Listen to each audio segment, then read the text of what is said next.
مساء الفل. بكره ماتش فاركو. تعال نتكلم كده. جوميز مطلوب منه ايه وكان مطلوب منه ايه وايه اللي المفروض يحصل الفتره اللي جايه.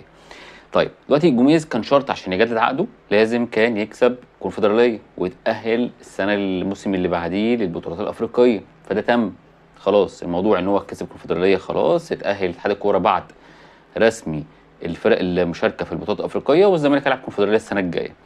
طيب دلوقتي انت عندك الاختبار الثاني اللي هو الدوري. هل كان مطلوب منك الدوري؟ لا، يعني من ضمن شروط عقدك ما كانش مطلوب منك ان انت تكسب دوري، فالموضوع عندك مفيش ضغوط ولا مطالب جماهيريه تكسب دوري، ان احنا شايفين اللعيبه عامله ازاي وشايفين السكواد عامل ازاي اللي انت بتلعب بيه، فمعذرين كل حاجه يعني.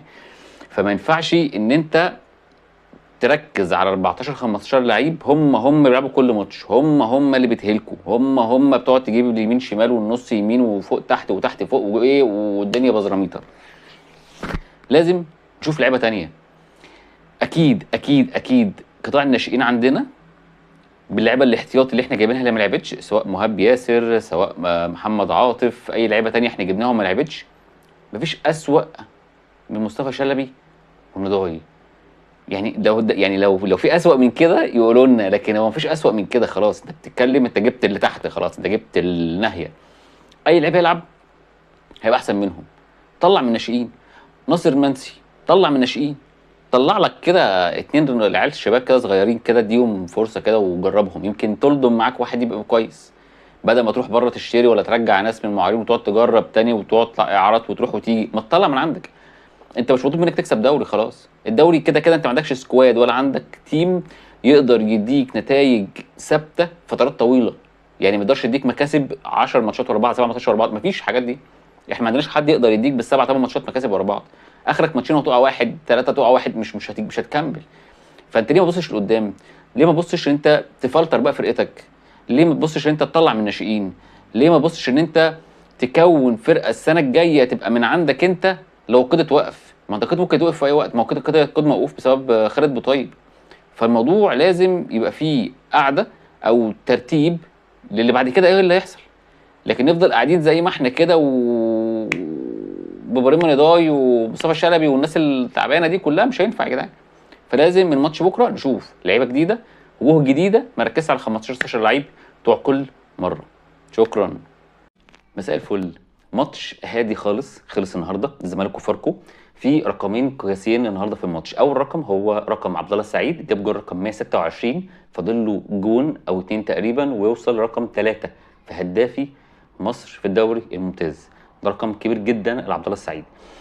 تاني رقم قياسي موجود النهارده معانا هو النجم مصطفى شلبي اللي يجيب الجول رقم 2 ليه في الدوري السنه دي. يعني انت مشتري وينج جايب الموسم اللي فات في الدوري جونين، السنه دي او في الموسم ده جايب جونين برضو. فانت متخيل انت عندك لعيب وينج مشتريه بملايين الملايين الملايين عشان يجيب لك اربع تجوان، اربع تجوان في موسمين. ده رقم مرعب، مرعب لاي خط دفاع موجود بصراحه. يعني اربع تجوان في سنتين في موسمين، ده رقم خزعبلي الصراحه. يعني مش عارف اللي بيختار لعيبه او بيشوف ايه حلو في اللعيبه عشان يجيبه.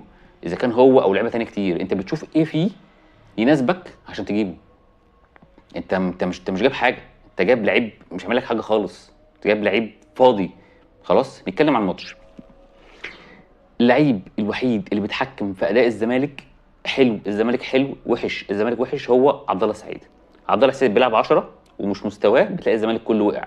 عبد الله السعيد يلعب ورا 8، بتلاقي الزمالك ماسك كوره بيفتح لعب في مساحات يلعب فيها، بيشوف الملعب حلو قوي، الدنيا ماشيه معاه حلو قوي قوي قوي. فعبد الله السعيد هو المتحكم في اداء الزمالك الموسم ده كله. تمام كده، ده عبد الله السعيد. النهارده جوميز حته انت ما عندكش ديفندر، فخلى عبد الله السعيد جنب زياد كمال، بينزل معاهم اوباما شويه، بينزل معاهم ناصر ماهر شويه، بينزل معاهم عمر جابر ضم شويه، فتلاقي في زحمه في خط النص عشان يغطي على ان انت ما عندكش ديفندر، فبيعمل كثافه في خط النص. عشان كده ما حسيتش النهارده ان في فجوه كبيره في خط النص الدفاعي. وبرضه فاركو مش فرقه قويه وما عندهاش اللعيبه اللي تقدر تقول عليها اللي هي لعيبه تقيله تعبتك، مفيش اي حاجه خالص في الموضوع ده كله. تالت حاجه النهارده المذيع اول لما نزل عمار ياسر بيتكلم معاك يقول لك ان دوت راشفورد الكره المصريه. يا جدعان ارحمونا من ايام صلاح مارادونا وميسي وبيكهام ونيمار ومش عارف ومين ومين، ارحمونا يا جدعان. مفيش لعيب بيطلع بتسمى اسم بيعرفش يعرف يستلم ويباصي ويسلم. عندنا هوت متيب حسام عبد المجيد ما بيعرفش يستلم، ولا بيعرف يستلم ولا بيعرف يطلع كوره من رجليه. فانت ارحمونا من المسميات دي بالله عليكم، حتى ابوكم كفايه كفايه مسميات والنبي، كفايه احنا تعبنا مسميات.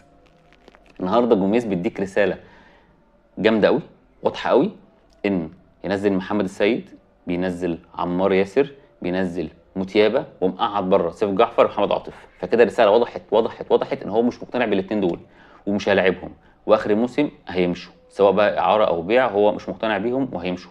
دي رساله ان الاثنين دول ما يلعبوش ماتش زي ده بكميه الغيابات اللي عندك، بكميه الماتش السهل ده، ويلاعب لعيبه ناشئين. ده كده معناه ان هو مش مقتنع ولا بده ولا بده. بس كده، شكرا.